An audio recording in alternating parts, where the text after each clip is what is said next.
I know. Need to make sure my volume's turned off.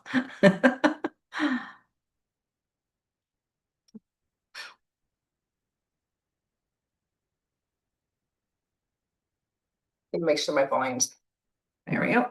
See, that's why. Okay. Well, welcome everybody to Mappy Hour.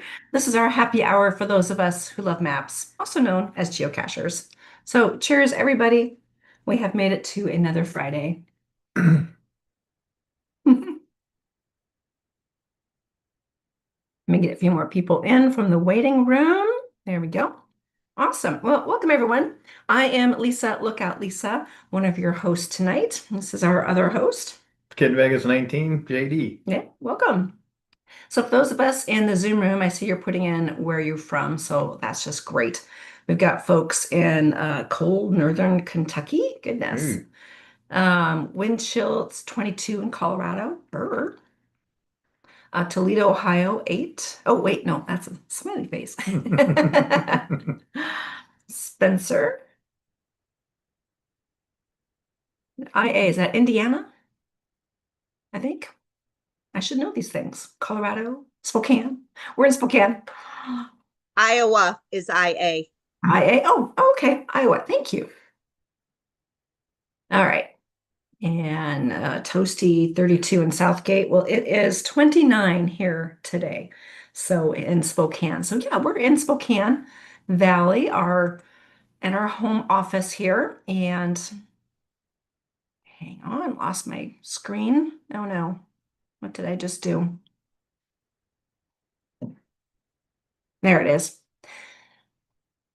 Sorry, guys. There we go. Now we're all back. Okay. Running too many things all at once here. My mistake. So we are in our home office here in Spokane, Washington. And our topic tonight is all about event planning. I'm planning on putting on an event while we're out of town, actually near Phoenix, coming up, and we'll talk a little bit more about that later.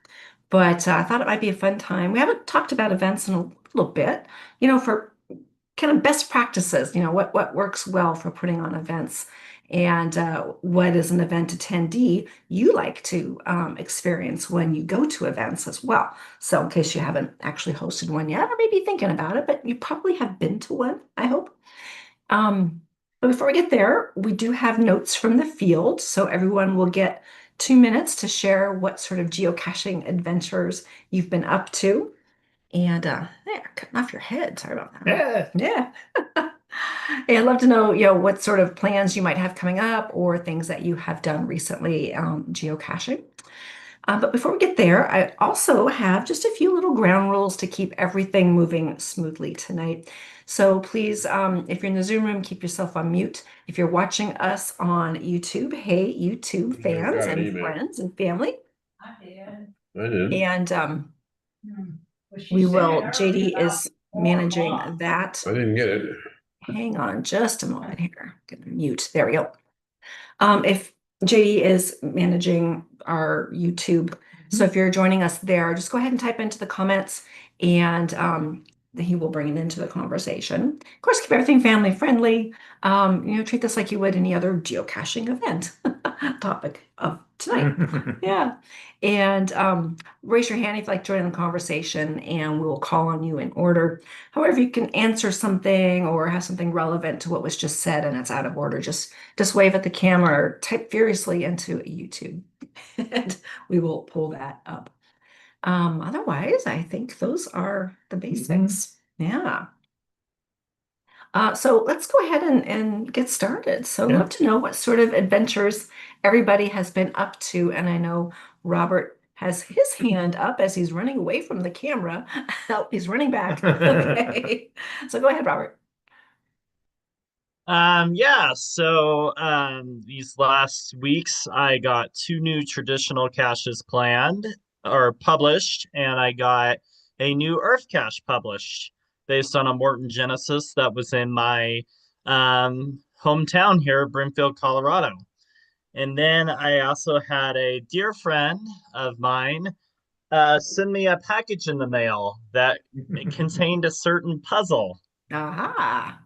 So I was able to get in on the Advent box and got some new geocoins and puzzles, and that was a fun puzzle put together, but very challenging with all the little baby pieces. They're But small, aren't they? Definitely micro. yes, it's definitely harder to do than a jiggy puzzle and a mystery cache. So, but it was enjoyable. I did Okay. enjoy all the hard work you put into it and all the cool items I got. I plan to put the luggage tags on my suitcase when I go to Cache Fest, so that will be real fun. Perfect.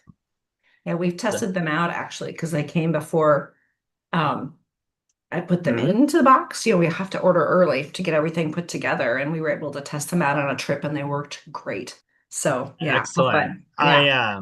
I took the castle cache that I got in the box and I turned it into a new traditional in my area that's called Peach's Castle after Peach and Mario.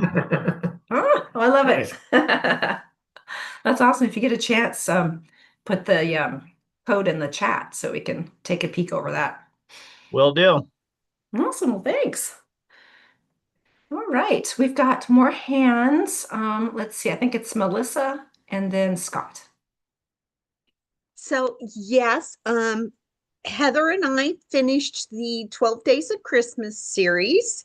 And um, last weekend when we actually were having 60-degree weather instead of below 20s.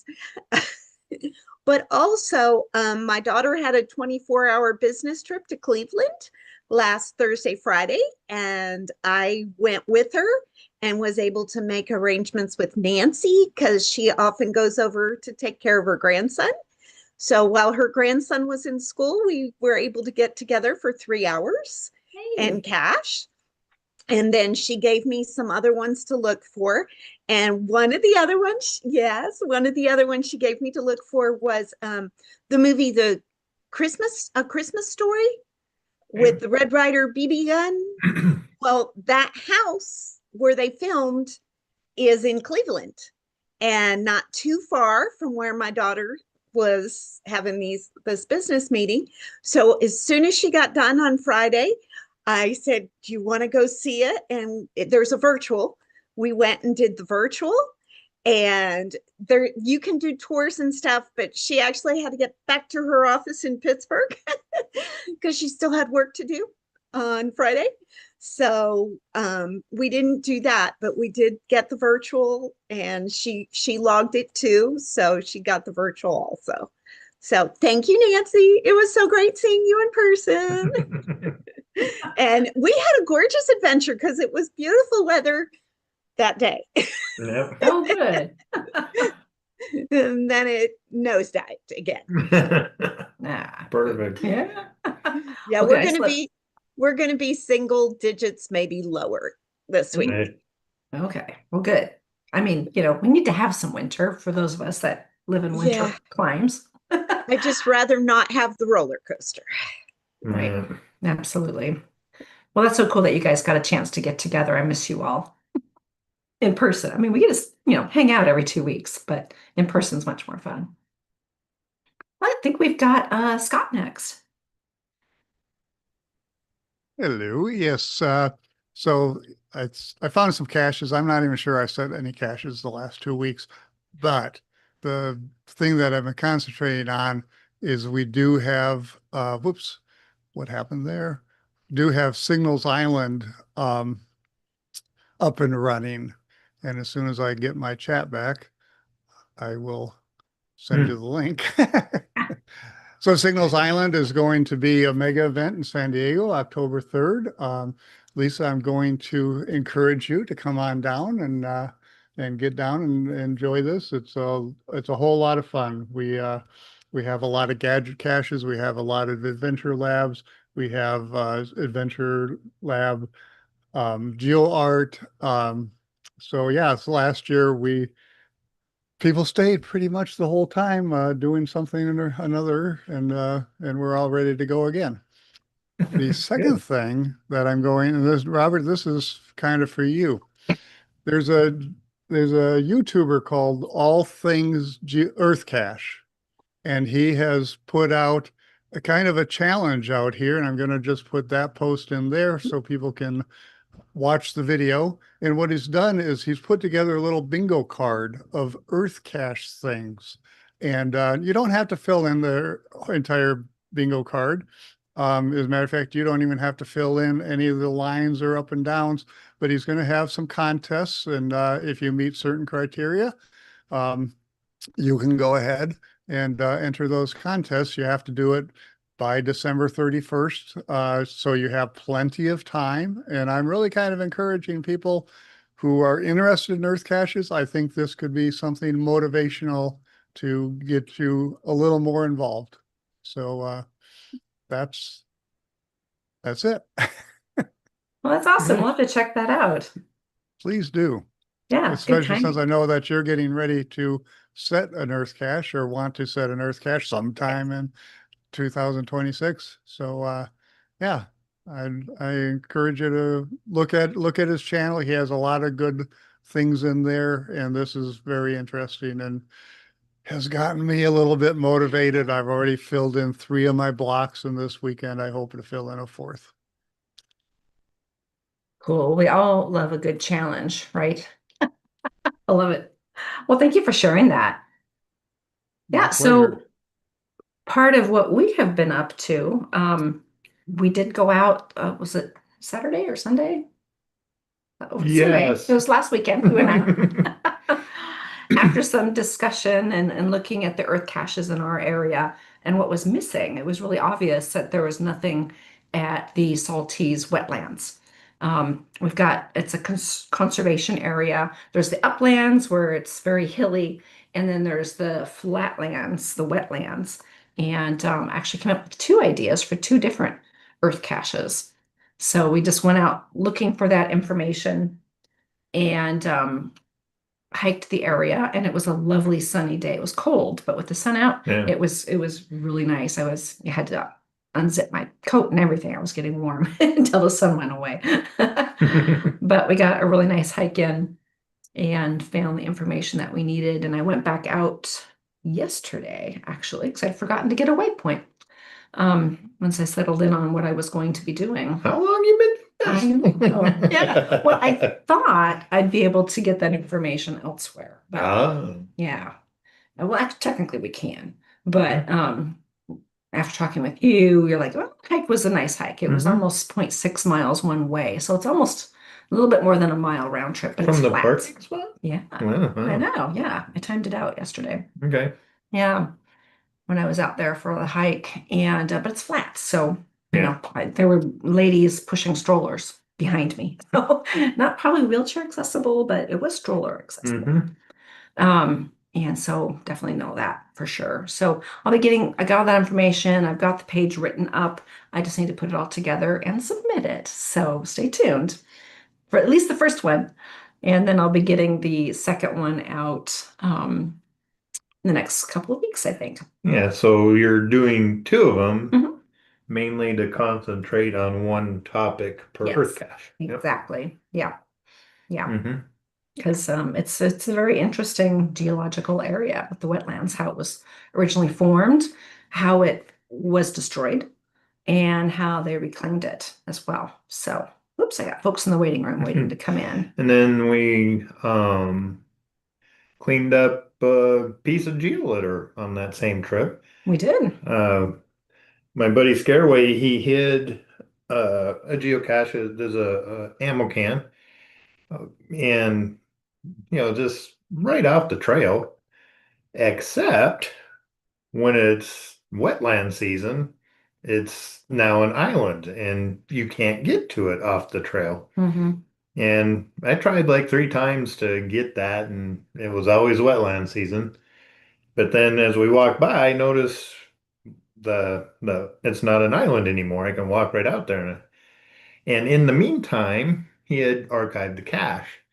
And basically, because it was really only available during 2 months of the year, January, February-ish.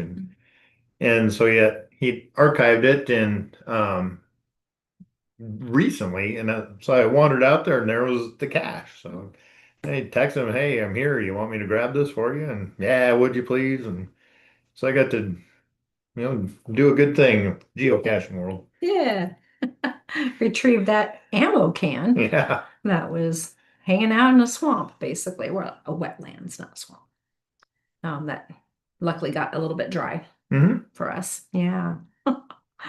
Then I also had my community event. I think we talked about that last time though, for the Geo Art project, and it's just about ready to go live.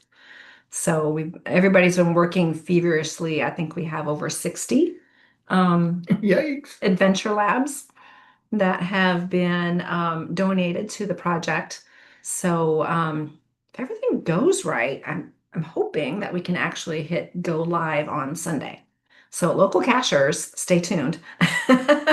There's going to be a lot happening here and opportunities to learn a lot about Washington and Idaho and get this launched. So yeah, I'm excited for that. It's been fun. Everybody's just like, yeah, let's do it. So it's just been great putting it all together. Much easier than a geo tour for sure. You don't have to worry about locations. So you're gonna Oh, have to, did you do the screen share setting? yeah, let me turn that on for you. I think that was really all that we had. Never done any other caching. Hmm. There we go. Not really. Maybe we'll get a few. There's some new ones out in Cheney. We're headed out there tomorrow. Yeah, there's a little bit of a football game happening tomorrow. So I've got to hang out with some friends for that game. Yeah, Lori's like, hey, it's a little. Yeah, they actually put in seismic recording equipment at Lumen Field, right? Yeah, they did a T-Mobile for the baseball game. Yeah, yeah. Excuse me, I think my sister's here, Oh dear. Okay. or a package was left. No, that looks like your sister. Okay. Looks like my sister leaving a package. Yeah. Oh, Miss Molly is coming to stay with us this weekend and looks like she's getting here just now. So I'm gonna pop out and why don't we jump in? Okay. I'll get her situated. I will say this, I had 4 adventure labs that I could contribute to this art, and so I did that, and they are so much easier to put together when you use your favorite artificial intelligence piece.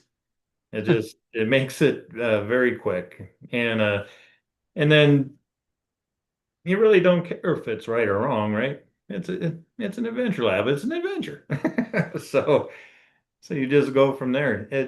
And yeah, it has been a lot more fun than I thought it would.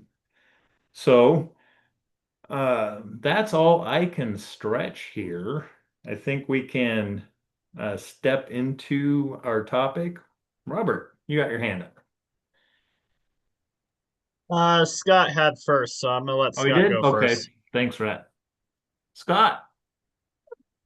Before we get into the topic, gonna show 5 seconds worth of a video that's a good lesson for a lot of people. So let me just share Okay, yeah. this.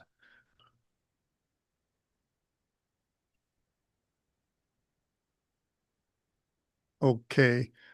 So here I am. I'm going to be hiking for a lonely earth cache, and I'm just going to cross a creek. And this is what it looks like, hopefully.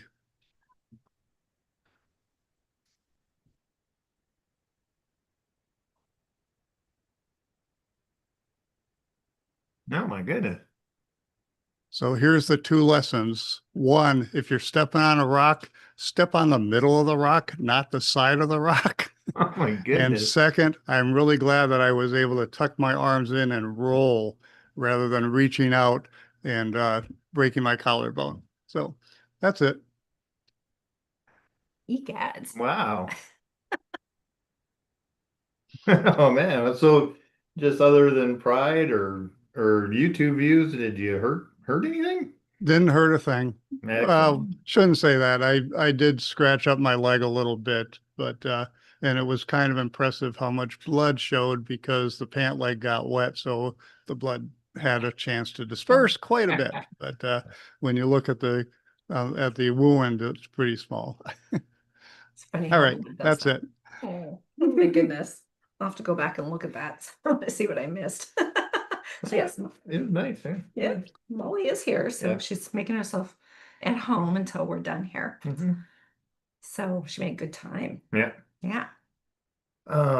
So yeah, now Robert, I'd missed the order. I was Yeah, to jump into the topic. Yeah, I just want to say I'm glad you're okay, Scott. You didn't end up dislocated shoulder yeah. like I did. So, but I didn't do that geocaching.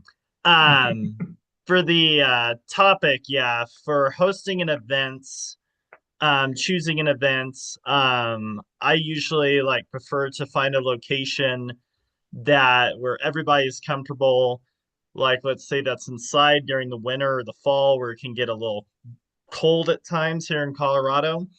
Some good things like in the holidays, it's good to like plan maybe like a white elephant gift exchange that sometimes draws a lot of good crowds. For the rest of the year, raffles are a great way to have people come to your events because they like the chance and opportunity to win cash containers and geocoins and prizes. A good log is also a good way to do a good event. Also find a good location and just make sure to ask permission. Asking permission is a big one because you don't want to sign up to bring everyone to a restaurant and then have 150 people show up and the wait staff at the restaurant are unable to take care of that. Also, make sure that people are aware if you do like a restaurant that they are responsible for their own checks, so you don't end up with someone's free meal for the night.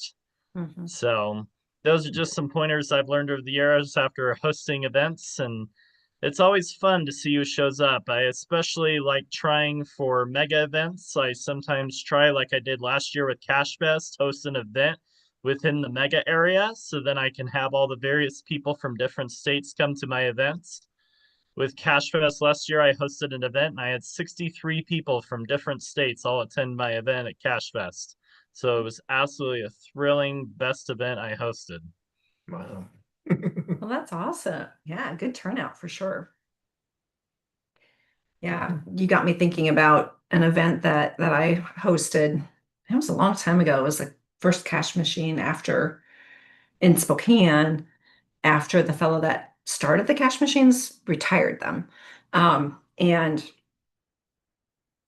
we did it at a buffet place. And I reserved their buffet. They had a special Big room. big room. Yeah. And as the numbers started growing, there was just a lot of pent up demand for a cash machine. We hadn't had one in over a year, I think, maybe even two. It grew, first it was like, I might give about 60 people. And I was like, no, we're over 100. We're pushing 200. And it was nearly, I think we had over 200 people show up and we didn't fit in the Yeah, room. the room wasn't so big anymore. Yeah, and I let them know. I said I told them this is how many are coming. I'm like, okay, we'll make it work. Well, they didn't believe me. And when it was all said and done, they're like, Lisa, we'll never not believe you when you say how many are coming. And another thing too, if you are at a restaurant, remind your attendees to tip. Sometimes we forget as a big group, because we're all paying separately. But if you got good service, be sure to tip. Yeah. Chris, go ahead. All right. Well, just connecting the idea of the micro puzzles from the Cash Crate. We have a monthly event, third Tuesday of every month, and whenever you put one of these in the Cash Crate, the next month I show up to that event with it, and it's really hilarious because the event host, I walk in holding it up, and the event host is like, it's a love-hate relationship. So, most of the table sits there and they work on it. Sometimes they do the whole thing. Sometimes they just get to the point of the code. And I'll add a little sticker on there that I haven't yet that says, to discover, please solve the puzzle. And then somebody takes it home because there's a couple of people who are like, oh, I really like puzzles. I want to take. I'm like, take it home, put it in a cache. So then it goes up out in the world. But having that nice regular event, and it's a fun activity at the regular event. So Absolutely. Yeah, it's fun just to have, a reoccurring sorts of events and catch up with people. And sometimes folks show up that you hadn't seen in a while too. So that's fun. I don't think we have any like that going on right now We here. don't. We Yeah. have John was going to start that, but he Yeah. didn't. we have a person that schedules events regularly, but they're just Yeah, all different Yeah. places and times and things. Yeah. And that's another cacher that we hadn't seen in a long time. Mhm. So it was, all of a sudden, some people, they leave the hobby for a little while, life gets busy. And then they find that they have a little more space to add in caching and being social. So it's fun to see some of these folks back. All right, we've got more hands coming up. So it's Lori and then Scott. Oh, you want to mute for a second? Hi. Um, I've been hosting events for a while, crazy goals, but this year's 26 events for the year. But what I've started doing, and I was trying to get it popped up before you called on me, is in my thing. Oh, I gotta click on the right one. Sprouter, close your ears. Go away. Shoo, shoo. Uh-oh. I'm trying to get to the share screen here. I'm putting facts on my page. And what the goal is at the end of the year, I'm going to do a Kahoot with the cool facts. So this one says, and they're about geocaching, what happened on this day. So I'm just doing AI searches. And I decided to put it in there because I thought, well, it's a cool little bit of facts that happened on that day. I don't know 100% if it's true or not because I don't know them all, but I'm taking, from what AI is pulling. But my thought is I'm putting them in there and then either like halfway through the year, do some sort of a Kahoot, bingo, something with them, or at the end of the year, do a thing. But what I did is Robert talked about a white elephant gift. In December, we did a gift exchange. And I found this cool little dice that you roll it. And everybody has a gift. And it says, move right, move left, open somebody's gift and look in it, make everybody switch gifts, everybody move to the right, to the left. And it was really funny because I don't think people rolled the dice well enough, but every time we got move right, we got to move left right after it, or move left, we got to move right after it. It was so funny. I'm like, the first 2 or 3 times it was kind of cute, but it kept going that way the whole time we were doing it. But they seem to actually have enjoyed it. I asked, what did you guys think of it? And they were all like, that was it was cool. It was a different way of doing the white elephant gift. And I had another person at another event write a cute story about Jessie, JT Coffee, and all of her books, and journals. And every time he said a certain word, we had to move one direction. If he said another word, we had to move it to the right, the other direction.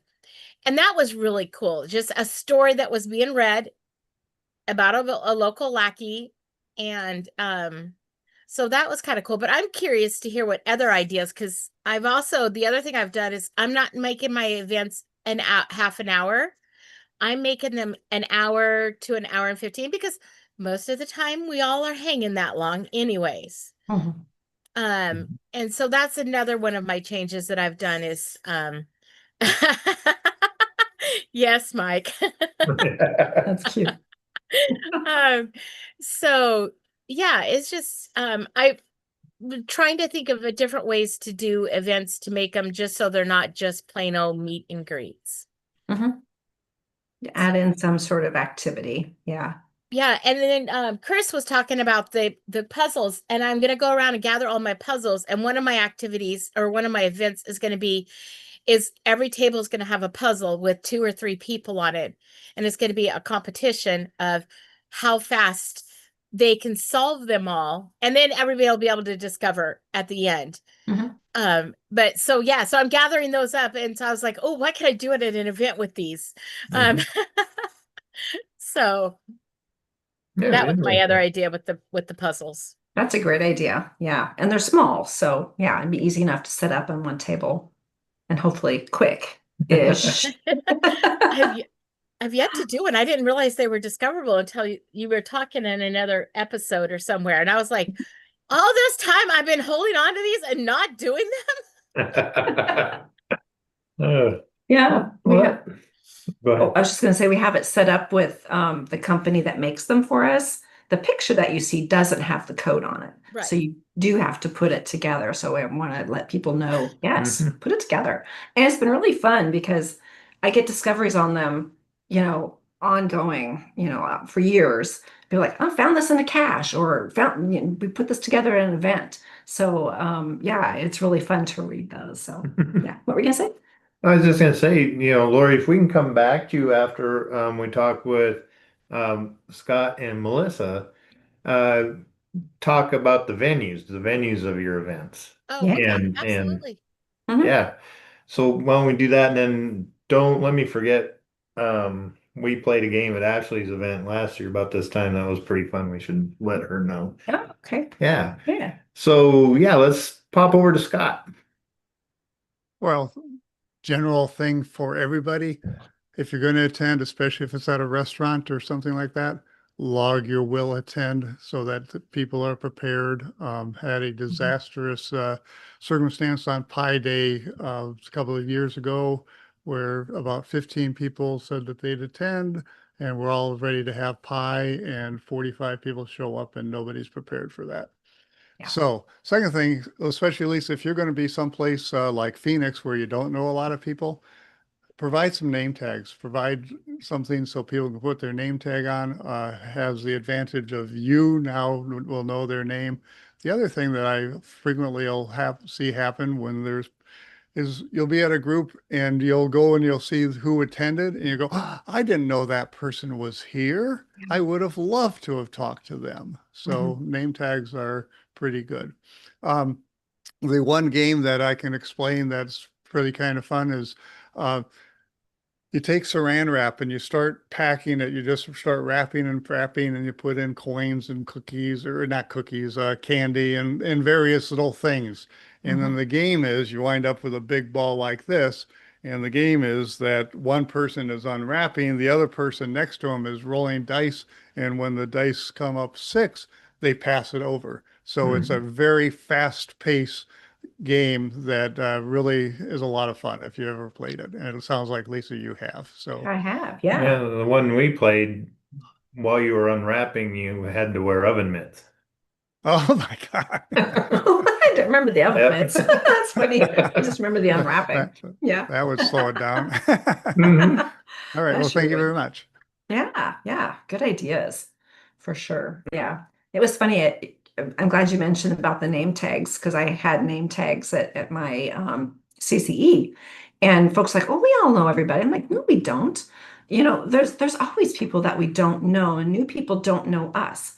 So, yeah, I was glad that a lot of people did put them on. So, And yeah, that's a great way to welcome those new people to the game is now people know their name and they are the people who are going to go, "Oh, I found one of your caches. Oh, it's so nice to meet you." So yeah. Yep.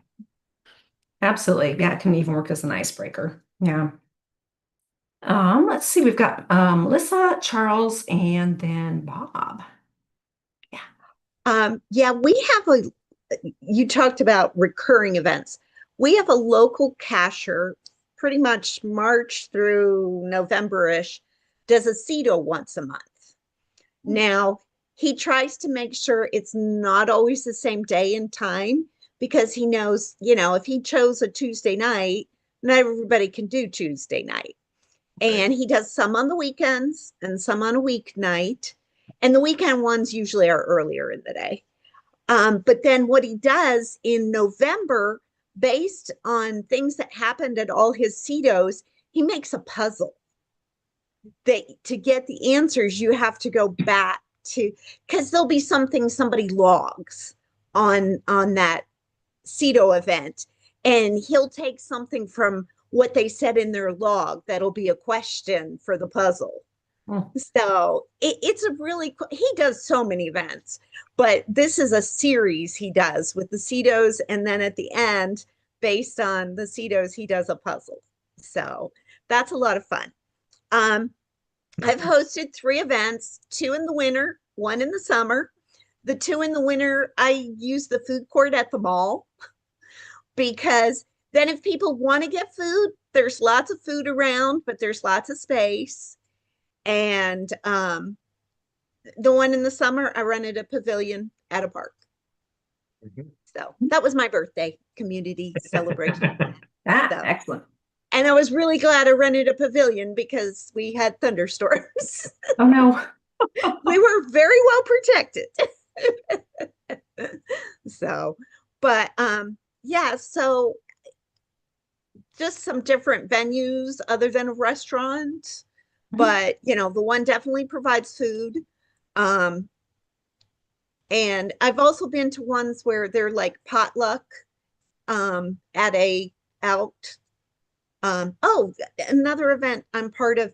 Andy Warhol's birthday is in August. And at his grave, it was started by non-cashers. It was started by Warholites. But a few years in, geocachers attached themselves to it because we have caches in his cemetery.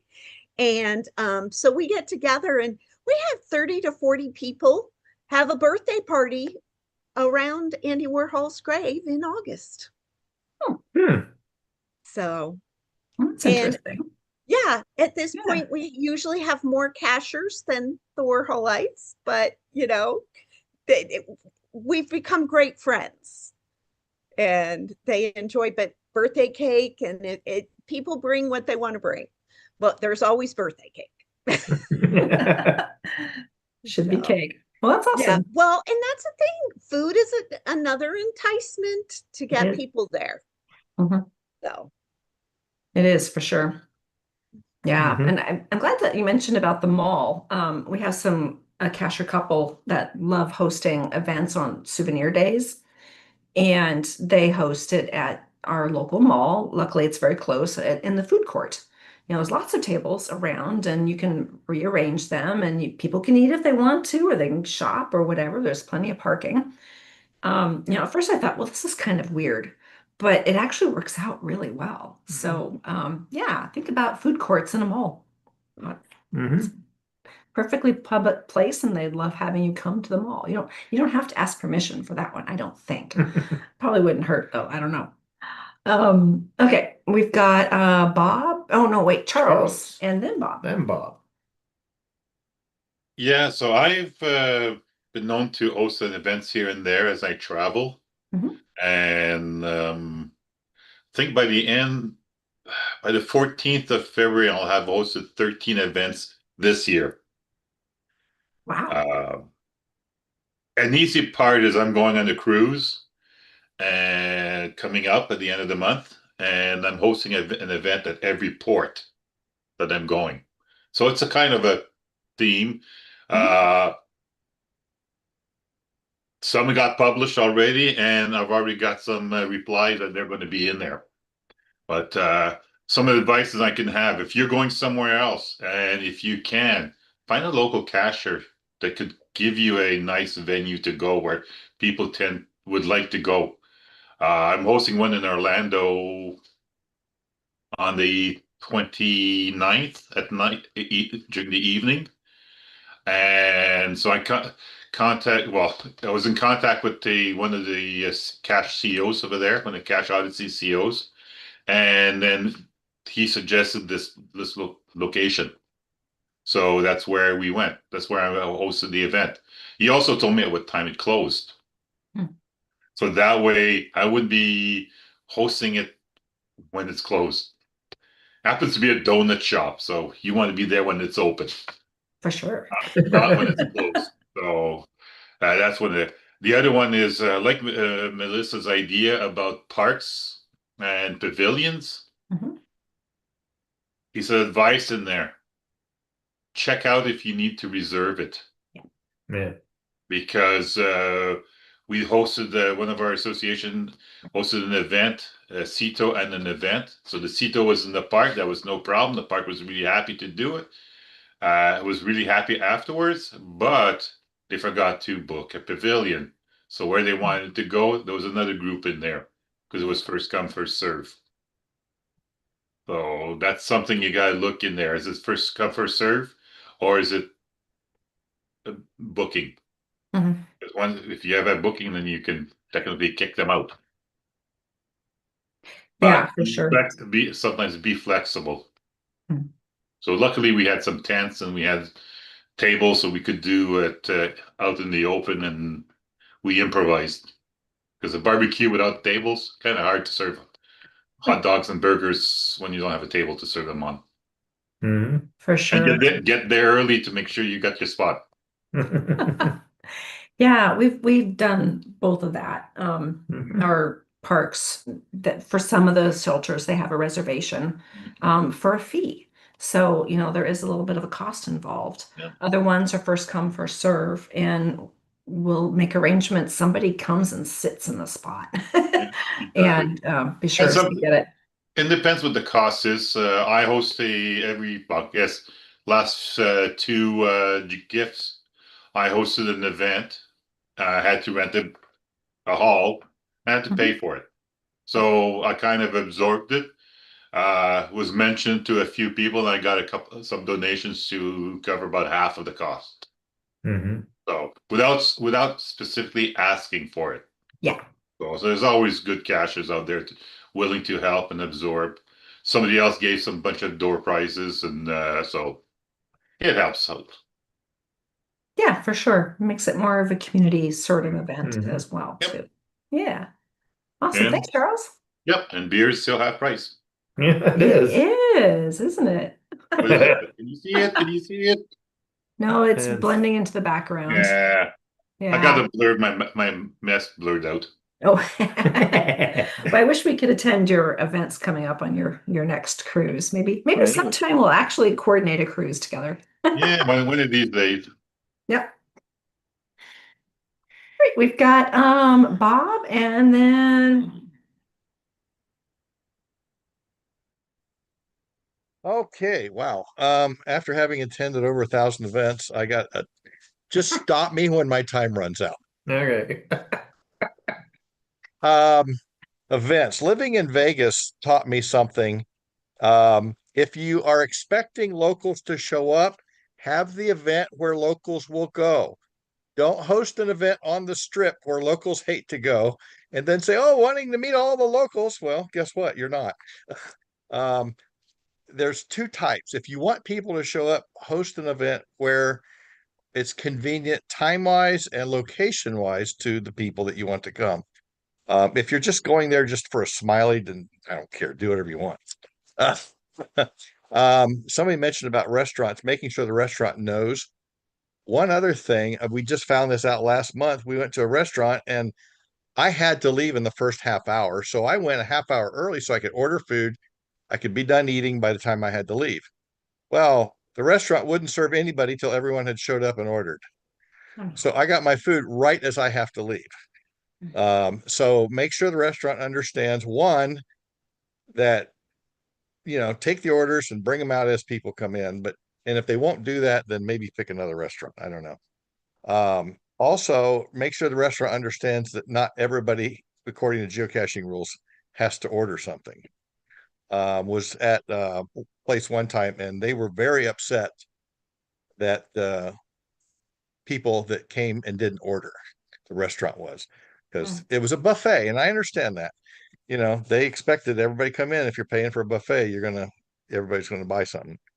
But so make sure the restaurant totally understands that before you show up. Food courts are cool, but the thing I find of food courts is it's hard for everybody to sit at one table.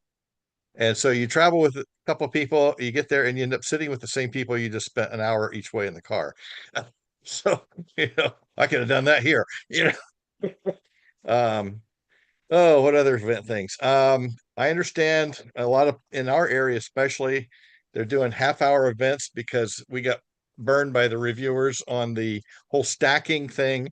And so people putting in half-hour events when they're expecting to be there for 2 hours. And so a lot of times people won't show up. Let's say you put the event 6 to 6:30, but you're intending to stay there till 8. People won't show up at 7 because, well, the event's over. So if you're planning to be there for 2 hours, put the event for 2 hours. Let's see, what other event things? If you want people to attend, put their will attends, offer prizes for those who put will attends. Say we will have a drawing for those who put will attends. That's one idea. Some kind of drawings always bring people out for events. I don't know. I probably had a whole ton of ideas, but I can't remember them all now. Oh my goodness, over 1,000 events. So yeah, you're a social guy. Yeah, 1,075 as of last night. Wow. Wow. Okay. Yeah, I like that idea about the raffle or the drawing for those that put in a will attend. So we can almost always assume that our will attends, there's going to be at least anywhere from 30 to 50 to 70% more showing up. And unfortunately, the like Cougar Clan is coming. Well, how many is that in their clan? You don't know. Oh, did you have some YouTube? Yeah, we got some YouTube. So Dale mentions I've had an event at a library. They're usually very accommodating, and many have rooms to use, and Yeah. that's true. And he's handed out name tag stickers at the events. Yep. And Houston, Texas Dave is in the house. Hey, Dave. Yep. So yeah. So Bob, you're talking about uh well, let me ask you this way. The events that you have held, um, are you cognizant of, I want most people in my area to be here, so I'm going to try to find something central.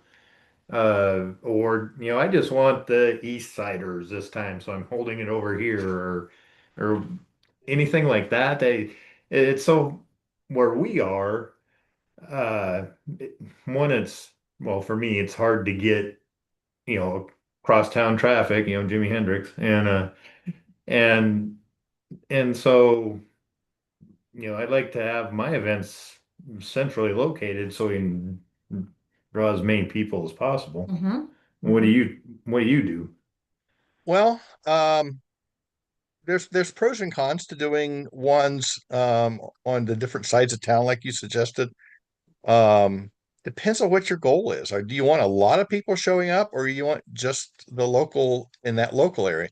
Unfortunately, my area is so widespread that my local area is an hour drive each way. So I know one time when I was living in Vegas, the guy would have the events at 5 o'clock, and it would take me an hour to an hour and a half to get to the event, just driving across to the other side of Vegas, and a half an hour to get home because of the traffic. And I mentioned to him, I said, "Gosh, why do you have it during rush hour? Why don't you have it at 7:30?" He said, "Well, if you want one at 7:30, have it yourself." And I'm like, "Okay, that wasn't what my intent was." So if you want it around your own schedule, I understand. But at the same time, if you complain because not many people are showing up, then maybe find out what time they can show up. Or like you said, where. I know in our area they used to have them at Panera Bread all the time because it was convenient. The people were, they were a little lazy. They didn't want to have to call and make a reservation. They didn't want to have to pick a restaurant at a different one every month. They just wanted to make it easy, copy paste, submit their event every month. People were getting burned out with Panera, and it came to the point where people just said, "I ain't going." And so finally, someone else took charge and started moving the events around, and the attendance jumped because they get tired of the same place every month. So you got to really know the pulse of the people that you're really trying to host the event for. Yeah. So yeah, I guess just the luxury of having friends spread out everywhere. So I will say, having attended events in I don't know how many counties I'm up to now, probably 200 or 300 counties. When I was flying back from Florida, I remembered because I was flying into what I wasn't positive what the weather was going to be like. And I was like, well, if I have to land in this county, hey, I know so and so from that county. And I get a little farther and I'm like, ooh, hey, I know somebody from that county. So it's nice knowing people from all over the country when you're traveling, because if you've got an emergency, I've found geocachers are always well, not always probably, but tend to be hey, if you need help, I'm there. Mhm. No, absolutely. Yeah. Okay. Yeah. Well, tell you what, thanks, Bob. We'll move on to Robert and then hear from Dick and then Lori, I'm gonna slot you in after Dick's turn. Yeah, I like to say is three things is I host an event at my local grocery store at Safeway here in Broomfield. They have a sitting area where it has a nice Lord of the Rings style long table where it can hold up to 30, 40 people in that meeting area. And so I usually host my events there. And so some grocery stores have large sitting areas where if you ask the store manager nicely, he'll let you host an event there. And you can gather a lot of people there in the relative comfort of air conditioning or heat. And then the second thing about that is it also helps some geocachers out who may need to go to the store after the event. So it enables them to have a good shopping area to go. Now, if you're a hardened geocacher, you can save money on those park pavilion shelters, especially you live in Colorado or some of the other states where you get snow in the winter, and you can host an event in the fall or the winter in a park shelter and not have to pay the $20 fee for the park shelter because who the heck's going to host a college graduation or a birthday party in a park pavilion in the middle of 7 inches of snow and snowing? So there are some hardened geocachers who will come out and attend the event just to get a smiley on the face of the map just to attend an event.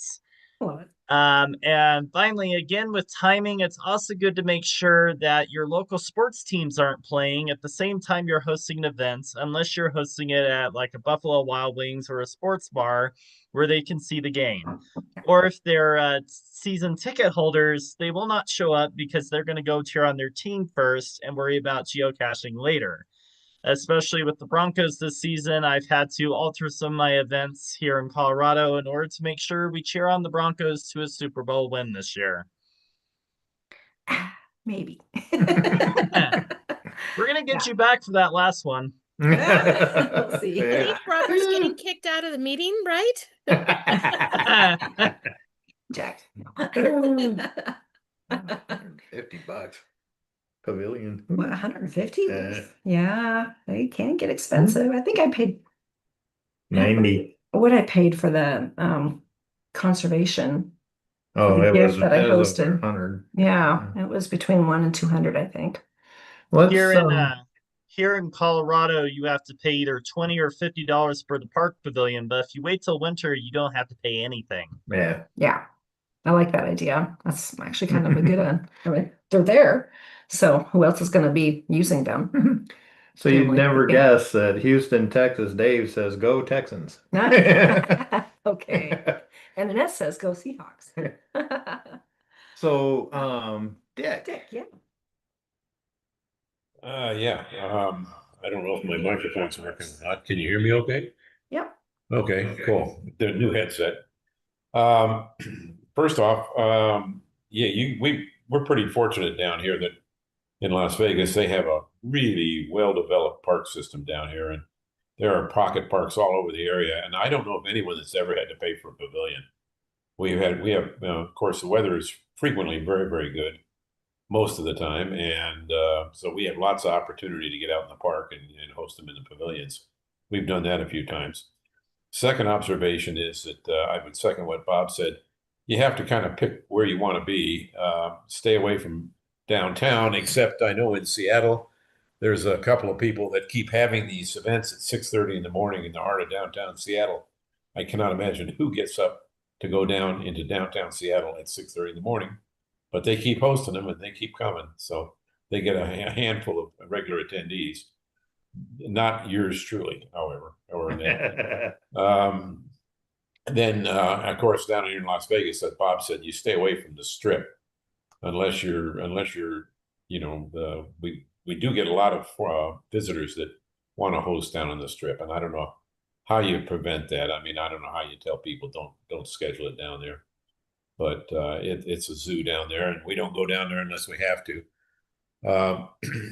We are last 2 years, Annette and I have hosted the Saturday evening event down in Yuma at the Yuma first weekend in February annual event.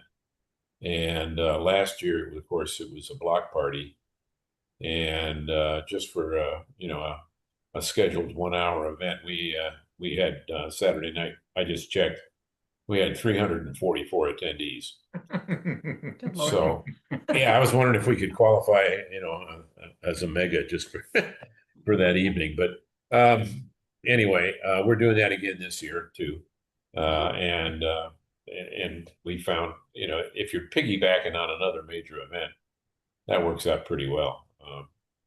But yeah, and as far as timing goes, the problem you have is you're looking for a time that people will be able to come, that the traffic isn't going to be too bad if you're in a major metropolitan area. We have clusters of, you know, hardcore geocachers in about 3 or 4 different parts of town. So the ones that like to hold events, they hold them, you know, in their area more or less.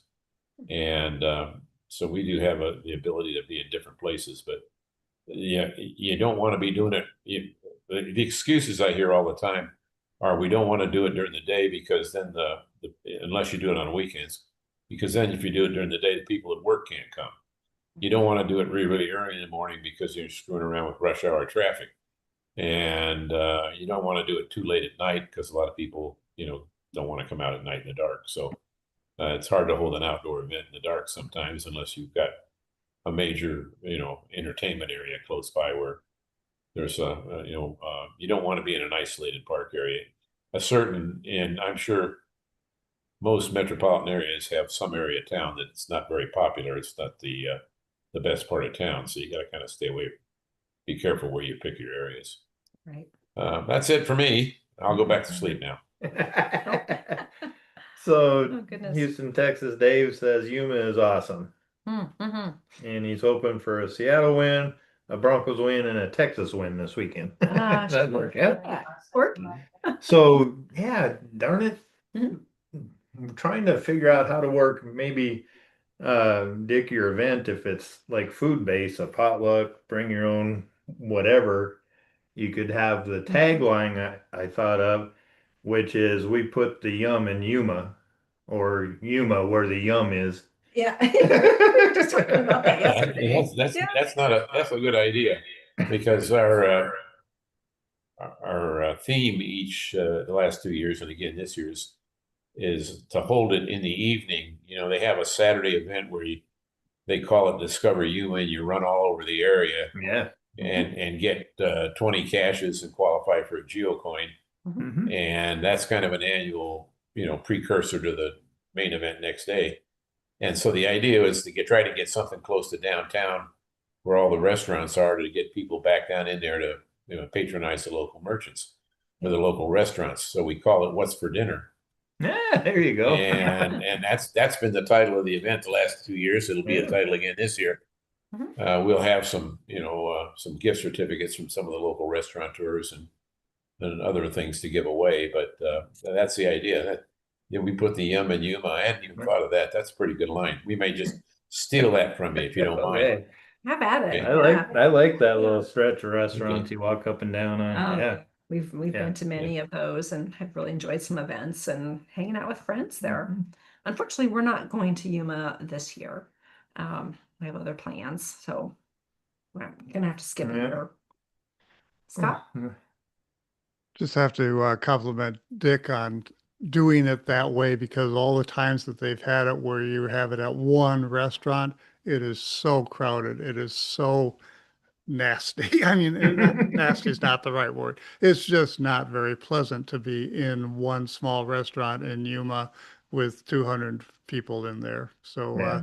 to have it outdoors, hanging around, and then small groups go to a bunch of different restaurants, really nice. So thank you. Mm. Yeah, good points.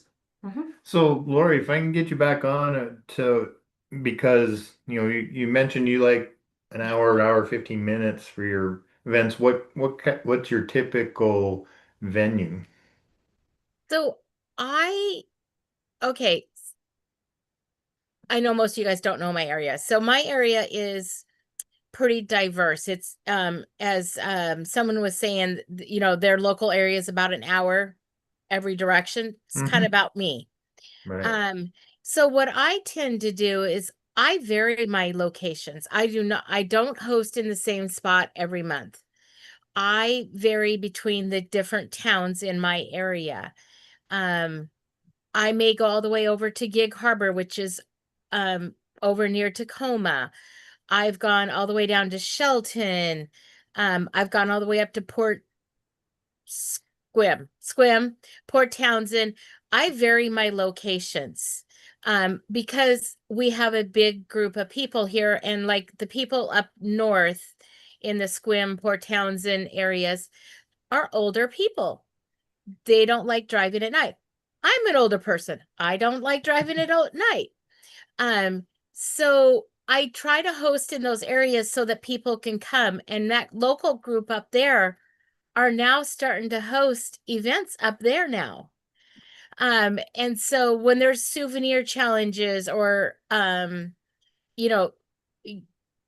things like that, I've noticed now they're starting to host their events up there, because I always felt guilty. I'm like, well, I want to kind of stay close for some of this stuff. I don't want to have to travel like 3 different places on a day or a weekend to make sure everybody can get their souvenir, especially if it's an event only one. But I choose restaurants, and my rule with restaurants is if there's more than 10 will attends, I will call a restaurant and give them heads up. I have my locals. I have about 5 people and one of them's a lackey, by the way, just FYI, guys, that don't mark will attends. And so I always, whoever's marked will attends, I add those 5 other names onto my list. And I'm like, oh, if it's 5 people, we're getting up to that 10 mark. And then if I call in and I say, by the way, we're going to have this many, I add about another 5 to 10 more people to that number. Yeah. Just in case some more people show up beyond, what I think is going to show up or have marked will attends. Winter months, I tend to do more restaurants just because it's colder and windier and wetter. And it's not always restaurants. It could be inside the mall. It can be where the food court is. It might be Panera Bread. It might be just a little coffee shop. I'm going to a new coffee shop in the next 2 months, I'm going to 2 new locations that I've never done events at. So fingers crossed, they'll behave themselves and I can be able to come back. But I also look, when I go to a restaurant, as I look for prices. I really, really try to keep it on the lower end, $10 to $15 per meal, maybe no more than 20. Just because I'm on a budget. Other people are on a budget, and if they want to come to the events and they want to buy, I don't want them to feel obligated they got to buy a $20 meal. So I try to find menus that are various prices or, a variety of things on there, because I don't know what people like and want. Yeah. And then in the summer, I'm trying to do more parks, and I try to find parks that most people don't know about. So discovering new little parks. So we'll jump around to different little parks in our area. And so that's kind of cool. When I go to an area, I'll find a park that I haven't cached. And so, or an area that I haven't cached, and I'm like, well, we're going to have an event in this area and I'm going to go caching afterwards and grab, caches in that park or area.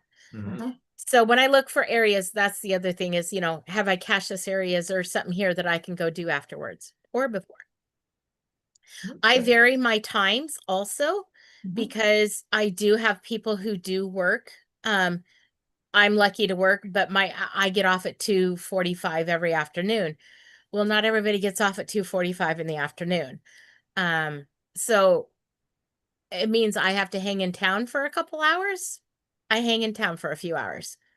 But yeah. But for restaurants, my rule is 10 will attend, or my 10 I know who will be attending or potentially attending. I will call and give the restaurant heads up. Mhm. I've gotten caught a little off guard. I know, right?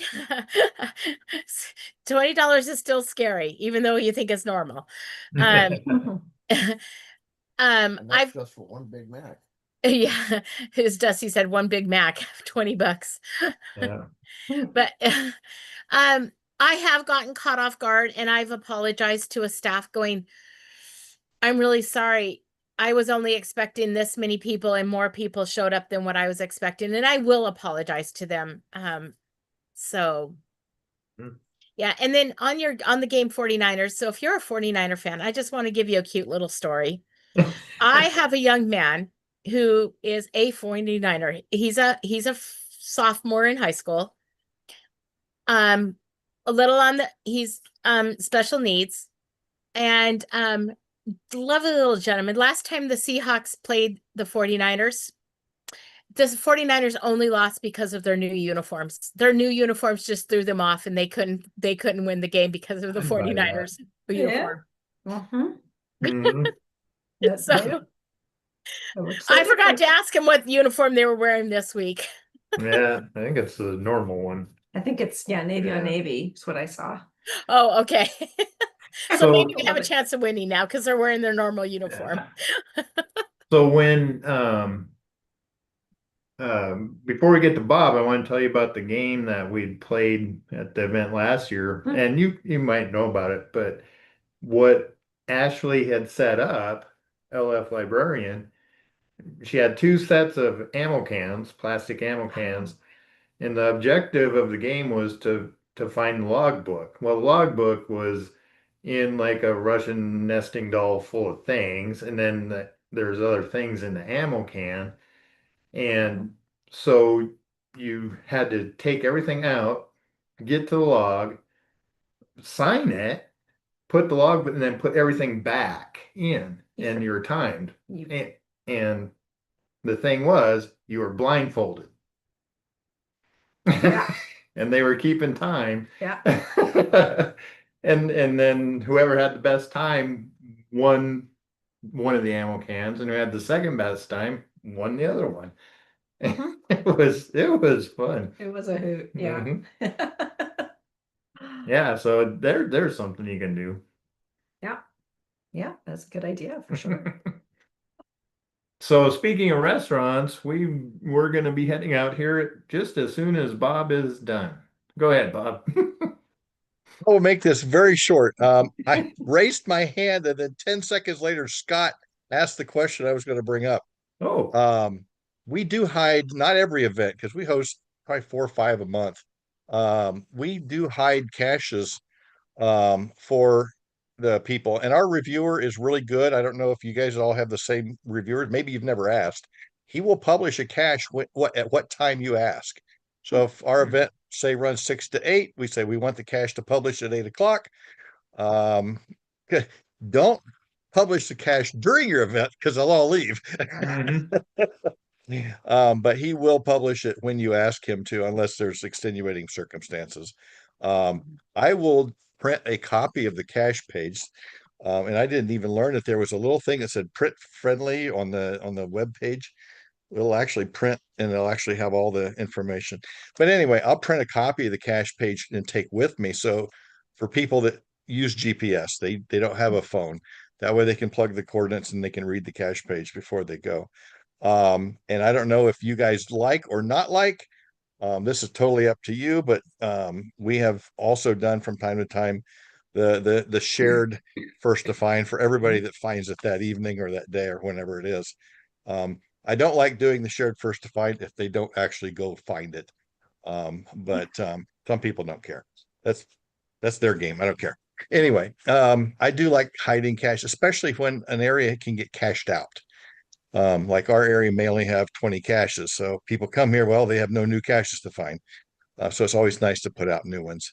And so anyway, thanks for bringing that up, Scott. Yeah. Yeah. That's a fun thing. I've definitely seen that before where, at the end of the event, oh, new cache publishes. Well, we did that with our wedding reception event. And there was a new cache that published at the venue with permission. And it's still there. Yeah, it is. Yeah. Well, gosh, this was great. I really appreciate everybody chiming in. Oh, Charles, did you have something to add? Yeah, just to add to Bob, when you do ask the reviewer to publish at a time, don't ask for 3:45, 3:42, half hour or the hour. That's how they can set it up. They can't do, because I tried to do it 3:33 for a bunch of threes cache. Okay, yeah. He wasn't willing to do that, to wait at 3:33 in the morning to press the publish button. Oh my goodness. Good tip for sure. So yeah, I am planning on putting together a cache down in the Phoenix area. We're going to be going down for Mariners spring training with my sister and her husband. And they're a little cache curious as well. So hoping that they will come to the event. And yeah, I think I'll try reaching out to some of the local cachers in the area. We've been solving a lot of puzzles and looking at challenges that we qualify for. And perhaps reach out to some of those people as to what would be, a good place, a good time, and yeah, see what's happening there. So looking forward to meeting some new cachers down in the Phoenix, Peoria area, end of February or early March. So if you're in the area, come on and come to our event. We'll get that hopefully published. All right. Yeah. So we better get going. I think we should. Yeah, our Molly is here. So we're gonna go out and have dinner and get caught up with Family Matters, and we will see all of you in 2 weeks. Same cache time, same cache channel. So take care, everybody, and happy caching.